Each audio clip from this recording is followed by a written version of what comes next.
Hello students, this is the continuation of the previous video of chapter 13 Independent India. Open page number 105. Integration of the French and Portuguese colonies into the Indian Union. Certain regions of India were still under the French or Portuguese control when India declared itself as an independent sovereign socialist republic on 26 January 1950. कुछ इलाके अभी भी जो है वो French या तो Portuguese के कब्ज़े में थे। जब इंडिया ने अपने आप को डिक्लेयर कर दिया कि वो पूरी तरह से इंडिपेंडेंट सॉवरेन रिपब्लिक हो चुका है 26 जनवरी 1950 को। Integration of Pondicherry at present Puducherry. Pondicherry कारेकाल Tamil Nadu, माहे Kerala, Yemen Andhra Pradesh and Chandranagar West Bengal were under the French control. People of these colonies wanted to join the Indian Union, for which they had launched movement too. The French tried to suppress such movement. तो पौंडीचेरी और केरकल और जो तमिलनाडु में थे, माहे केरला में, Yemen Andhra Pradesh में और चंद्रनगर वेस्ट बंगाल में, ये सब फ्रेंच के कंट्रोल में थे। यहाँ के विस्तार के लोग थे, वो भी यह चाहते थे कि हमें इंडियन यूनियन ज्वाइन करना है और इसके लिए उन्होंने आंदोलन शुरू किया। फ्रेंच लोगों ने ये मूवमेंट दबाने की कोशिश की। In 1948, a huge gathering of people in Pondicherry declared quit India to the French authority. To bring out a peaceful solution to this problem, the government of India opened negotiation with the French government. Finally, the French government agreed and on 31st October 1954 and surrendered all these colonies to India. तो 1948 में बहुत सारे लोग इकट्ठे हो गए पौंडीचेरी में और उन्होंने फ्रेंच अथॉरिटी को कह दिया कि आप भारत छोड़ दो, क्विट इंडिया, भारत छोड़ दो। अब इस समस्या का हल शांतिपूर्ण तरीके से निकल जाए, इसीलिए गवर्नमेंट ने एक नेगोशिएशन बातचीत करने का रास्ता खोजा फ्रेंच गवर्नमेंट के साथ, ताकि आपस में बातचीत करके ये प्रॉब्लम सुलझाया जा सके। आखिर में फ्रेंच गवर्नमेंट ने मान लिया और 31 अक्टूबर 1954 को जितनी भी कॉलोनीज थी वो छोड़ दी और इंडिया को सरेंडर कर दिया। Now page number 105. Integration of Goa, Diu and Daman. Portuguese were more adept than the French. For them, Goa was the symbol of prestige.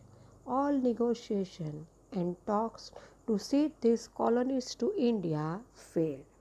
Portuguese जो थे वो ज़्यादा जक्की अड़ियल थे, ज़िद्दी थे फ्रेंच के कंपैरिजन में। उनके लिए गोवा एक इज़्ज़त प्रेस्टीज की बात हो गई थी। जो भी बातचीत हो रही थी, सॉल्यूशन निकालने की कोशिश की जा रही थी, सहमति बनाने की कोशिश की जा रही थी, वह सब बेकार हुई क्योंकि वो इंडिया को ये कॉलोनीज देने के लिए तैयार नहीं थे। On the other hand, the movement to integrate Goa into the Indian Union became more intense and violent. On 15th August 1955, 3,000 to 5,000 unarmed Indian activists attempted to enter Goa at 6 locations and were violently repulsed by Portuguese police officers, resulting in the death of around 200 people. दूसरी तरफ movement चलने लग गए गोवा को India union में शामिल करो। ये तीव्रता और हिंसात्मक होने लगे। 15 अगस्त 1955 के दिन 3000 से लेके 5000 तक बिना हथियारों के इंडियन एक्टिविस्ट थे। उन्होंने गोवा में घुसने की कोशिश की और 6 लोकेशन पर 6 लोकेशन पर, लेकिन वहाँ पर पोर्चुगीज़ ऑफिसर्स जो थे उन्होंने बुरी तरह से मार के हटा दिया। उसका रिज़ल्ट नतीजा क्या हुआ कि 200 लोगों की जान चली गई। When the talks and satyagrah failed, the Indian government decided to take more radical steps and launched Operation Vijay to free Goa.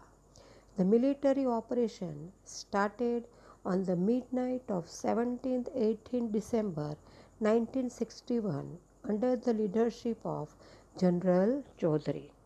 जब बातचीत से काम नहीं चला, सत्याग्रह का नहीं काम कर रहा था, तो इंडियन गवर्नमेंट ने डिसाइड किया कि एक कड़ा कदम उठाया जाए और उन्होंने ऑपरेशन विजय गोवा को फ्री कराने के लिए लॉन्च कर दिया।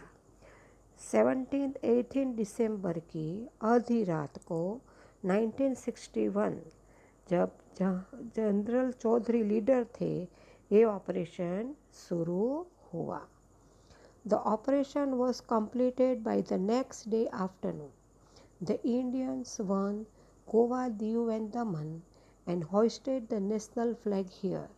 That is how the last of the remains of the Western Empire were terminated from India. और अगले दिन दोपहर तक ये ऑपरेशन कंप्लीट हो गया। इंडियंस ने यहाँ पर गोवा, दमन और दीव में जीत हासिल कर ली और अपना तिरंगा फ्लैग लहरा दिया। इस तरीके से जो आखिरी वेस्टर्न एम्पायर हमारे देश में बची हुई थी वो भी चली गई। Relationship between India and Pakistan. The relationship between India and Pakistan has always been bitter since the independence. The dispute over the marking of boundaries was never resolved, which has led to a constant infiltration across the border in India. आज़ादी के बाद से India और पाकिस्तान के रिश्ते में कड़वाहट आ गई थी। जो बाउंड्रीज बनाई गई थी उस पर डिस्प्यूट, विवाद था, वो कभी सॉल्व नहीं हो पाया। इसीलिए आज भी बॉर्डर पे जो है हमेशा लड़ाई होती रहती है। The Kashmir issue has added fuel to the fire and added bitterness in the relation between two countries. India and Pakistan were at war in the years 1948, 1965 and 1971. Kashmir का मुद्दा आग में घी डालने का काम कर रहा था और ज़्यादा कड़वाहट बढ़ गई दोनों कंट्रीज़ के बीच में। इंडिया और पाकिस्तान दोनों के बीच लड़ाई हो चुकी थी और ये 3 वर्षों में लड़ाई हो चुकी थी, 1948, 1965 and 1971. Now turn your page number 106. All the 3 times Pakistan was defeated. Tashkent Agreement and Simla Agreement are the 2 post-war agreements signed between India and Pakistan. However, Pakistan has not followed the clauses of the agreement. When Pakistani forces entered Kargil in 1999 CE, India had to use the military force. तो 3 बार पाकिस्तान हार गया। ये जो 2 agreement थे Tashkent और शिमला, ये war के बाद के थे जो साइन किए गए इंडिया और पाकिस्तान के बीच। लेकिन पाकिस्तान ने तब भी इस एग्रीमेंट को फॉलो नहीं किया। जब पाकिस्तान फोर्स ने कारगिल में एंट्री की 1999 में, तो इंडिया को अपनी मिलिट्री फोर्स का इस्तेमाल करना पड़ा। India conducted nuclear test in 1998 CE, followed by Pakistan. Hence, today both the nations have nuclear weapons. It is a sad fact that Pakistan has never responded positively to the friendly gestures of India to maintain amicable relationship between the two nations. India ने 1998 में nuclear test किए और उसके बाद पाकिस्तान ने, तो इस वजह से दोनों कंट्री के पास न्यूक्लियर वेपन्स है। ये बहुत दुख की बात है कि पाकिस्तान ने कभी भी पॉजिटिवली रिएक्ट नहीं किया जो इंडिया का फ्रेंडली अप्रोच रहा उसके प्रति, ताकि दोनों कंट्री के रिलेशन अच्छे बन सके। एमिकेबल रिलेशनशिप मीन्स मैत्रीपूर्ण व्यवहार, फ्रेंडली रिलेशनशिप। इंडिया टुडे, अभी आज का इंडिया क्या है वो देखेंगे। How well have we fared after the 64 years of independence? Have we realized the ideals of our constitution? तो 64 years के इंडिपेंडेंस के बाद हम कितने दूर निकल आए हैं, क्या डेवलपमेंट हुआ है, हमारे कॉन्स्टिट्यूशन के मेन आइडियल्स का एहसास है क्या। Implementation of 5-year plan ushered the age of industrial development in India in the true sense.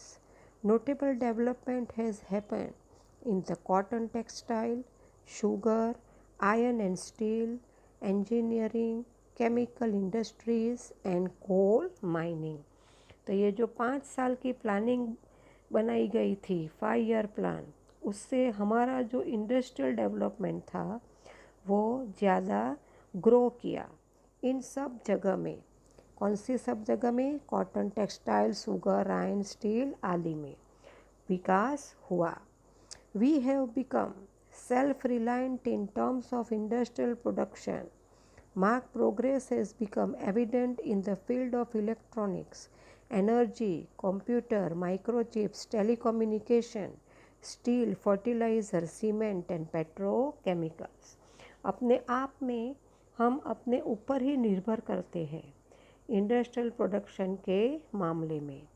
ये सब चीज़ें जो दी गई है, कंप्यूटर, माइक्रोचिप, टेलीकम्युनिकेशन, ये सब हमारा प्रोग्रेस दिखाता है कि हमारे देश ने कहाँ तक प्रोग्रेस किया है। Many critics believe that India would not be able to sustain longer as a nation and would become a militarist nation soon. But India proved all these predictions wrong. Till the date, India is a proud and thriving republic. बहुत से आलोचक थे, वो ये मानते थे कि India nation के तौर पे बहुत लंबा सर्वाइव नहीं कर पाएगा और वो जल्दी मिलिट्री नेशन में कन्वर्ट हो जाएगा। लेकिन सारी आशंकाओं को इंडिया ने गलत साबित कर दिया। आज की तारीख पर हम इंडिया पे हमको गर्व है। We are proud.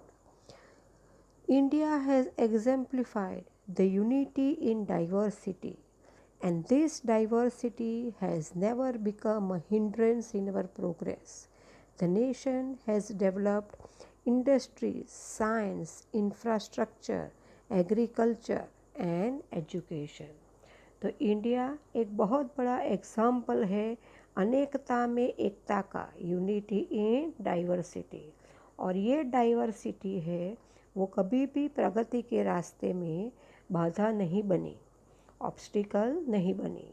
हमारे देश में इंडस्ट्री डेवलप हुई है, साइंस में भी डेवलपमेंट हो रहा है, इंफ्रास्ट्रक्चर खड़ा हो रहा है, एग्रीकल्चर और एजुकेशन सब में हमारे देश ने प्रोग्रेस किया है और प्रोग्रेस हो रहा है। Now page number 107. On the other side, it is also true that the caste discrimination still prevails in many parts of our nation. Though the Constitution has declared India as a secular state, communal tension is not an uncommon thing. The most bothersome problem of our nation is the widening gap between the rich and the poor. एक तरफ हम ये कह सकते हैं कि development हो रहा है और दूसरी तरफ हमारे देश के कई हिस्सों में कास्ट जात को लेकर भेदभाव हो रहे हैं। कहने को तो हमारे कॉन्स्टिट्यूशन ने ये बात डिक्लेयर कर दी है कि इंडिया एक सेक्युलर स्टेट है, तब भी यहाँ पर आपस में कम्युनल टेंशन ख़त्म नहीं होता है। यानी कि हिंदू मुस्लिम की लड़ाई है, ये चलती रहती है। और सबसे बड़ी समस्या जो हमारे देश की है वो है कि गरीब और अमीर का जो गैप है वो बढ़ता ही जा रहा है। Certain sections have been tremendously benefited out of the economic development of the country and live in luxury. On the other side, many people live below the poverty line. The people living in slums cannot afford to send their children to school. Corruption and inflation are increasing at an alarming rate. कुछ विभाग के लोग ऐसे हैं जो आर्थिक विकास, economic development जो हो रहा है देश का, उससे उनको बहुत फ़ायदा हुआ है और पूरी तरह से वो ऐश आराम की ज़िंदगी जी रहे हैं। बहुत से लोग ऐसे हैं जो गरीबी रेखा के नीचे, बिलो पॉवर्टी लाइन, गरीबी रेखा के नीचे है, जो झोपड़ेपट्टी में रहते हैं, वो अपने बच्चों को स्कूल नहीं भेज सकते क्योंकि उनके पास उतने पैसे नहीं हैं। भ्रष्टाचार और महंगाई, करप्शन, इन्फ्लेशन, भ्रष्टाचार और महंगाई बढ़ता ही जा रहा है। Our constitution considers everyone equal as per law, but in reality, certain Indians are more powerful compared to others. As per the ideals set by the Constitution at the time of independence, we have not been completely successful as a democracy yet, nor have been absolutely unsuccessful.